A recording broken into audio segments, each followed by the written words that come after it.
curry did you make? కాకరకాయ పులుసునా? Mm. ఎందుకు వద్దా?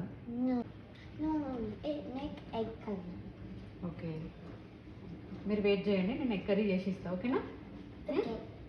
హలో అందరికీ, అందరూ ఎలా ఉన్నారు? ఇంకా మా పిల్లలు అడిగారు కదా ఎగ్ కర్రీ చేయమని చెప్పేసి, సో నేను పిల్లల కోసం అయితే ఎగ్ కర్రీ అయితే చేస్తున్నాను, బాయిల్డ్ ఎగ్స్ వేసేసి. సో దానికోసం అయితే ముందుగా అయితే ఆనియన్ అయితే సన్నగా చాప్ చేసుకుంటున్నాను. నెక్స్ట్ వచ్చేసి గ్రీన్ చిల్లీస్ కూడా. సో ఇంకా నెక్స్ట్ ప్యాన్ పెట్టేసుకొని ఆయిల్ వేసుకున్నాక ఆవాలు, జీలకర్ర, గ్రీన్ చిల్లీస్ అవి మంచిగా ఫ్రై అవనిచ్చేసి ఆనియన్, గార్లిక్, కర్రీ లీవ్స్ కూడా వేసేసుకొని ఆనియన్ మంచి ట్రాన్స్పరెంట్ వచ్చేంత వరకు కుక్ చేసుకోవాలి. ఆనియన్ కుక్ అయ్యేలోపు ఎగ్స్ని కూడా షెల్స్ అయితే తీసేసుకొని పెట్టుకుందాము. ఆనియన్స్ కూడా మంచి కుక్ అయిపోయినాయి. అందులో జింజర్ గార్లిక్ పేస్ట్ వేసేసుకొని అలాగే పసుపు కూడా వేసేసుకొని మిక్స్ చేసేసుకొని రాస్మెల్ పోయేంత వరకు కుక్ చేసుకోవాలి.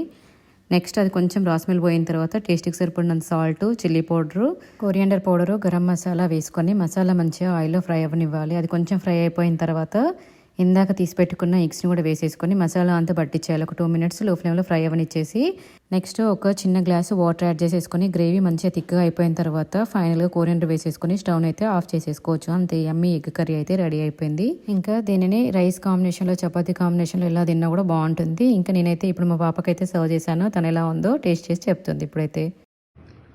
Yummy.